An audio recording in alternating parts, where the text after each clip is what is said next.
Welcome to our Good Friday meditations in the benefice of Holcombe, Warham, Wells next to Sea and Wyton.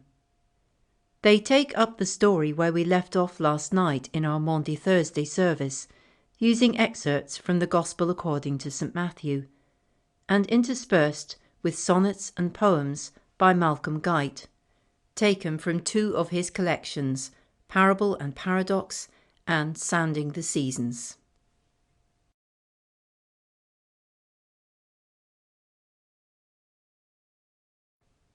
John 3, 16-17.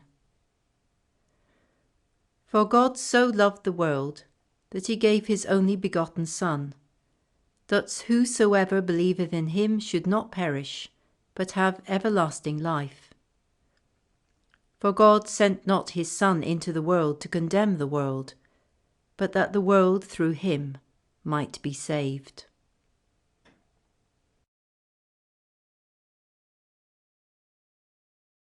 So loved the world. The whole round world, in Greek the total cosmos, is all encompassed in this loving word. Not just the righteous, right on, and religious, but every one of whom you've ever heard. And all the throng you don't know or ignore, for everyone is precious in his sight. Chosen and cherished, loved, redeemed, before the circling cosmos ever saw the light. He set us in the world that we might flourish, that his beloved world might live through us. We chose instead that all of this should perish, and turned his every blessing to a curse. And now he gives himself as life and light, that we might choose in him to set things right.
Number 6, from 7 whole days.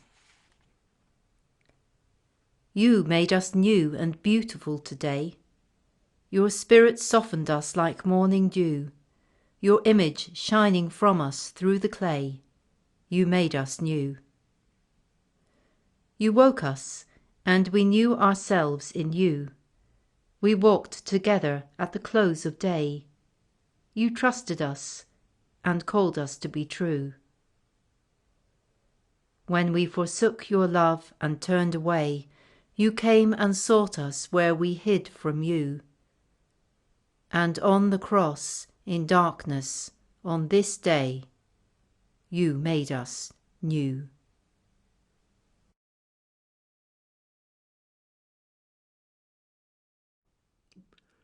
When they had sung the hymn, they went out to the Mount of Olives.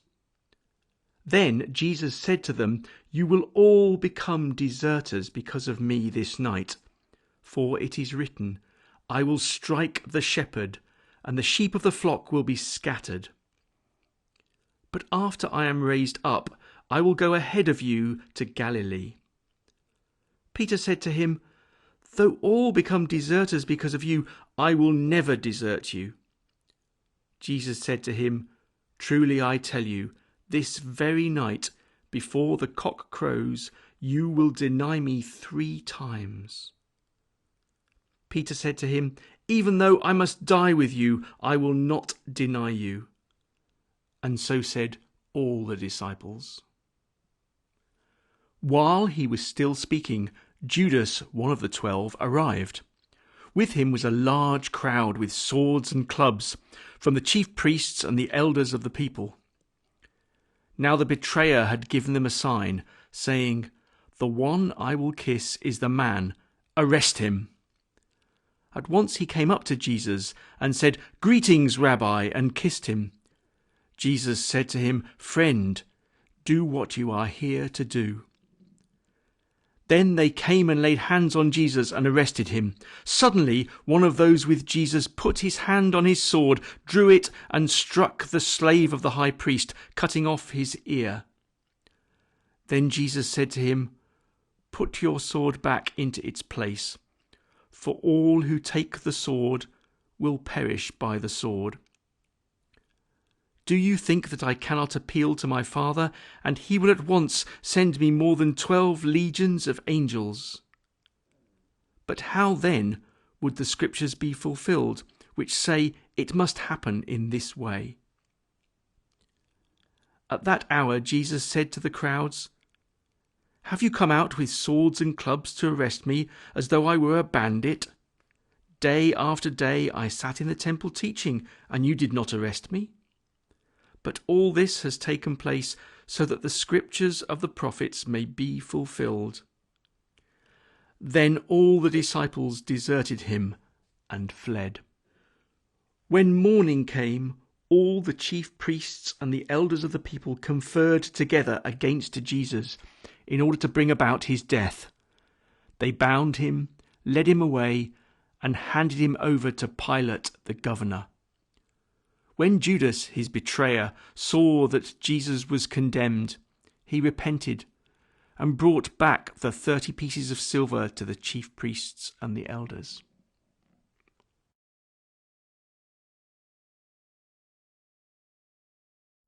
By the sword. This word is still suspended like a sword above our heads who have refused to hear it. Too sharp and clear for us, too bright and hard, too close to home for anyone to bear it. Our swords are long since beaten, not to ploughshares, but into guns and tanks and bombs and planes, and darker weapons still, and hidden fears, and still the sword of Damocles remains.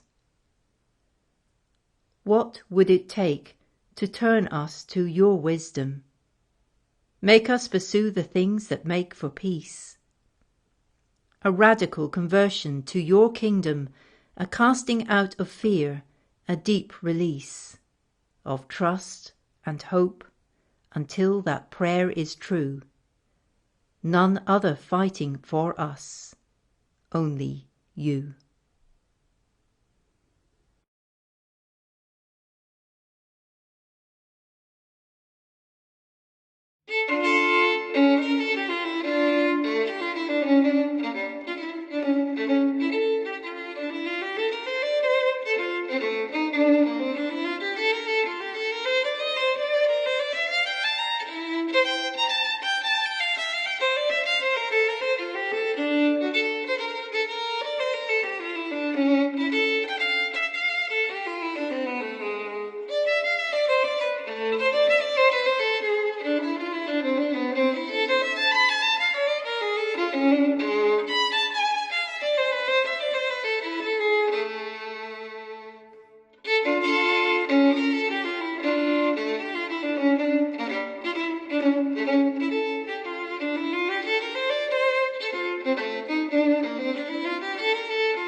Jesus is given his cross. He gives himself again with all his gifts, and now we give him something in return. He gave the earth that bears, the air that lifts, water to cleanse and cool, fire to burn. And from these elements he forged the iron, from strands of life he wove the growing wood. He made the stones that pave the roads of Zion. He saw it all, and saw that it is good. We took his iron to edge an axe's blade. We took the axe and laid it to the tree. We made a cross of all that he has made, and laid it on the one who made us free. Now he receives again, and lifts on high the gifts he gave, and we have turned awry.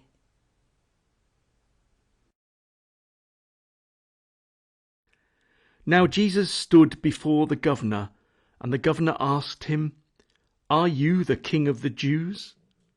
Jesus said, "You say so." But when he was accused by the chief priests and the elders, he did not answer. Then Pilate said to him, "Do you not hear how many accusations they make against you?" But he gave him no answer, not even to a single charge. so that the governor was greatly amazed. Now at the festival the governor was accustomed to release a prisoner for the crowd, anyone whom they wanted. At that time they had a notorious prisoner called Jesus Barabbas. So after they had gathered, Pilate said to them, "Whom do you want me to release to you, Jesus Barabbas, or Jesus who is called the Messiah?" For he realized that it was out of jealousy that they had handed him over. While he was sitting on the judgment seat, his wife sent word to him, "Have nothing to do with that innocent man, for today I have suffered a great deal because of a dream about him." Now the chief priests and the elders persuaded the crowds to ask for Barabbas and to have Jesus killed. The governor again said to them, "Which of the two do you want me to release for you?" And they said, "Barabbas." Pilate said to them, "Then what should I do with Jesus who is called the Messiah?" All of them said, "Let him be crucified." Then he asked, "Why? What evil has he done?" But they shouted all the more, "Let him be crucified." So when Pilate saw that he could do nothing, but rather that a riot was beginning, he took some water and washed his hands before the crowd, saying, "I am innocent of this man's blood. See to it yourselves." Then the people as a whole answered, "His blood be on us and on our children." So he released Barabbas for them, and after flogging Jesus, he handed him over to be crucified. Then the soldiers of the governor took Jesus into the governor's headquarters, and they gathered the whole cohort around him. They stripped him and put a scarlet robe on him, and after twisting some thorns into a crown, they put it on his head. They put a reed in his right hand and knelt before him and mocked him, saying, "Hail, King of the Jews!" They spat on him and took the reed and struck him on the head. After mocking him, they stripped him of the robe and put his own clothes on him. Then they led him away to crucify him.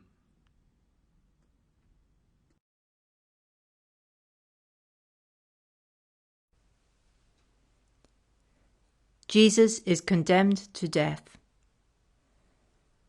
The very air that Pilate breathes, the voice with which he speaks in judgment, all his powers of perception and discrimination, choice, decision, all his years, his days and hours, his consciousness of self, his every sense, are given by this prisoner, freely given. The man who stands there making no defence is God. His hands are tied, his heart is open. And he bears Pilate's heart in his, and feels that crushing weight of wasted life. He lifts it up in silent love. He lifts and heals. He gives himself again with all his gifts into our hands. As Pilate turns away, a door swings open. This is Judgment Day.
Simon of Cyrene carries the cross.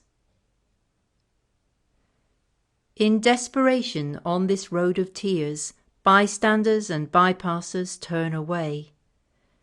In others' pain we face our own worst fears and turn our backs to keep those fears at bay, unless we are compelled, as this man was, by force of arms or force of circumstance, to face and feel and carry someone's cross in love's full glare, and not his backward glance. So Simon, no disciple, still fulfilled the calling, "Take the cross and follow me." By accident his life was stalled and stilled, becoming all he was compelled to be. Make me, like him, your pressed man and your priest, your altar Christus, burdened and released.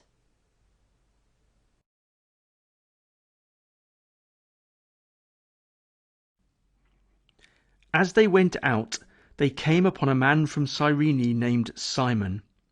They compelled this man to carry his cross.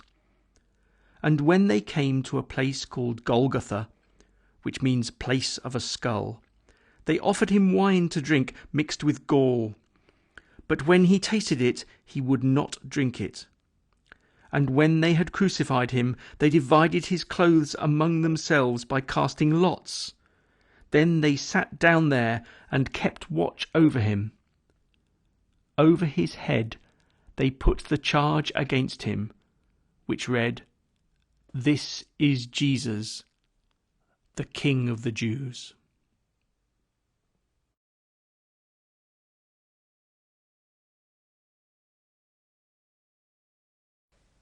Jesus is stripped of his garments.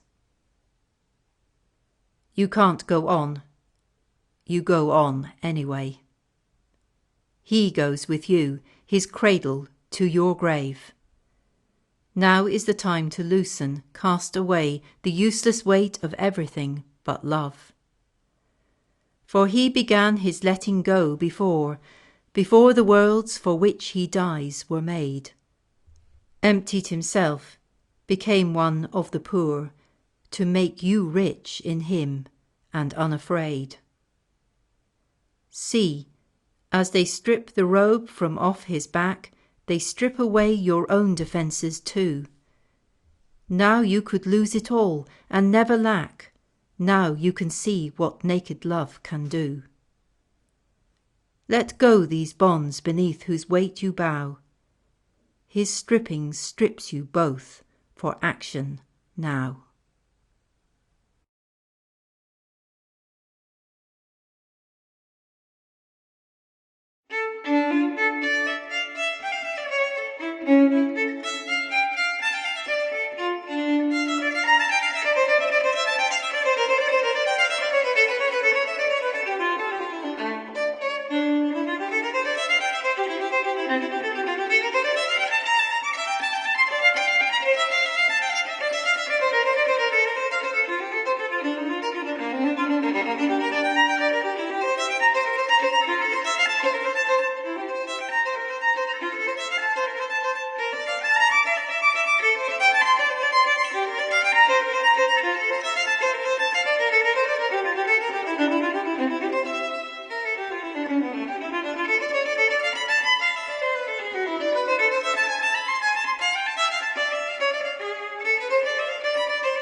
Crucifixion.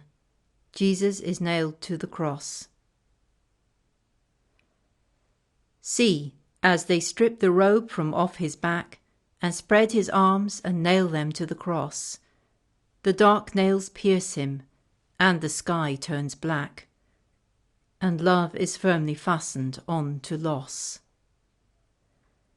But here a pure change happens. On this tree, loss becomes gain, death opens into birth. Here wounding heals, and fastening makes free.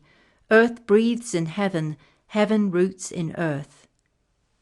And here we see the length, the breadth, the height, where love and hatred meet, and love stays true.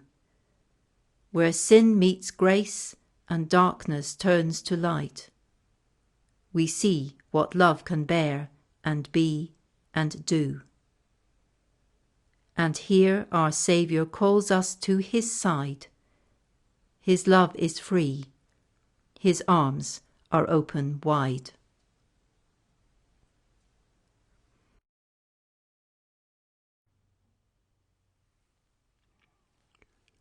Then 2 bandits were crucified with him, one on his right and one on his left. Those who passed by derided him, shaking their heads and saying, "You who would destroy the temple and build it in 3 days, save yourself. If you are the Son of God, come down from the cross." In the same way, the chief priests also, along with the scribes and elders, were mocking him, saying, "He saved others, he cannot save himself. He is the King of Israel. Let him come down from the cross now, and we will believe in him. He trusts in God. Let God deliver him now if he wants to. For he said, 'I am God's son.'" The bandits who were crucified with him also taunted him in the same way. From noon on, darkness came over the whole land until 3 in the afternoon. And about 3 o'clock, Jesus cried with a loud voice, "Eli, Eli, lema sabachthani?" That is, my God, why have you forsaken me?" When some of the bystanders heard it, they said, "This man is calling for Elijah." At once one of them ran and got a sponge, filled it with sour wine, put it on a stick, and gave it to him to drink. But the others said, "Wait, let us see whether Elijah will come to save him." Then Jesus cried again with a loud voice and breathed his last. At that moment the curtain of the temple was torn in two from top to bottom. The earth shook and the rocks were split. Now when the centurion and those with him who were keeping watch over Jesus saw the earthquake and what took place, they were terrified and said, "Truly, this man was God's Son."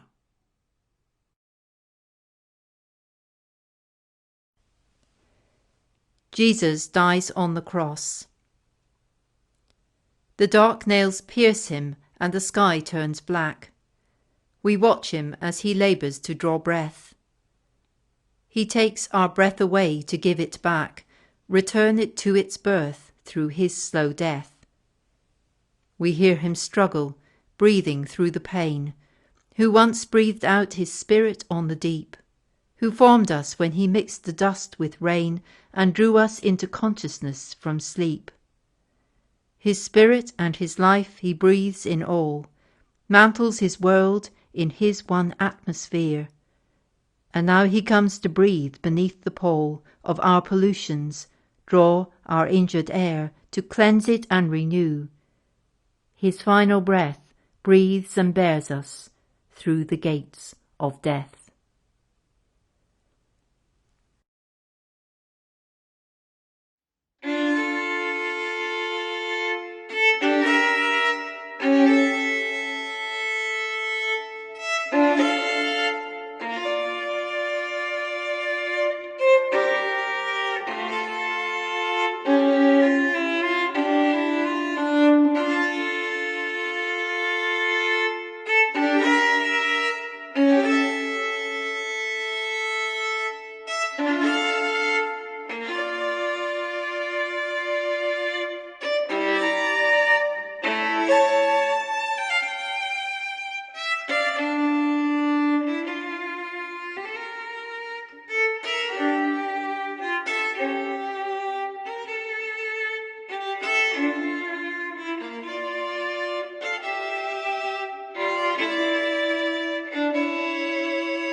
Luke 23, verse 34. Then said Jesus, Father, forgive them, for they know not what they do. Father, forgive, and so forgiveness flows from the very wound our hatred makes, flows through the taunts, the curses, and the blows, flows through our wasted world, a healing spring, welling and cleansing, washing all the marks away, the scores and scars of every wrong. Forgiveness flows to where we need it most, right in the pit and smithy of our sin, just where the dreadful nails are driven in, just where our woundedness has done its worst. We know your cry of pain should be a curse, yet turn to you and find we have been blessed. We know not what we do, but heaven knows. For every sin on earth, forgiveness flows.